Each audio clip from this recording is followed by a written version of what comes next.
രാസലഹരി പിശാച് ആധുനിക ലോകത്തെ മുഴുവൻ നശിപ്പിച്ചുകൊണ്ടിരിക്കുകയാണ്. പണ്ടൊക്കെ ഉണ്ടായിരുന്നത് കഞ്ചാവും LSDയും ബ്രൗൺ ഷുഗറും ഒക്കെ ആയിരുന്നു. പക്ഷേ ഈ രാസലഹരി കയറി ഇപ്പോൾ പിടിച്ചോടുകൂടി മറ്റത് കഞ്ചാവൊക്കെ കുറേ അതല്ല ഇപ്പോൾ കൂടുതൽ ഉപയോഗിക്കുന്നത്. അതും വരുന്നുണ്ട്. എന്നാൽ തന്നെയും ഇത് നമ്മുടെ മനസ്സിനെ നശിപ്പിക്കും, ശരീരത്തെ നശിപ്പിക്കും, ആത്മാവിനെ നശിപ്പിക്കും. ഇതൊരു പൈശാചിക ബന്ധനം പോലെയാണ്. എല്ലാ ലഹരി വസ്തുക്കളും ഒരു വലിയ പൈശാചിക ബന്ധനമാണ്. 1, 5 പ്രമാണത്തിന് വിരുദ്ധമായുള്ള പാപമാണ്. ഈ രാസലഹരിയിൽ നിന്ന് കർത്താവെ രക്ഷിക്കണമേ എന്ന് നമുക്ക് പ്രാർത്ഥിക്കാം. രാസലഹരിയുടെ പിടിയിലകപ്പെട്ടിരിക്കുന്ന മക്കളെ കർത്താവെ അവിടുന്ന് രക്ഷിക്കണമേ.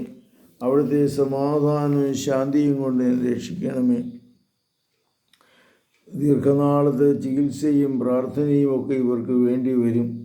ഉപസാരവും കുർബാനയും ജീവിത നവീകരണവും ചികിത്സയും കൊണ്ട് ഇവരെ രക്ഷപ്പെടുത്താവുന്നതാണ്. കൂടുതൽ അസ്വസ്ഥയുള്ളവർ, ഇങ്ങനെയുള്ള വ്യക്തികളെക്കുറിച്ച് അറിയാവുന്നവർ എൻ്റെ ഫോൺ നമ്പറിൽ വിളിച്ചാൽ സഹായിക്കാം.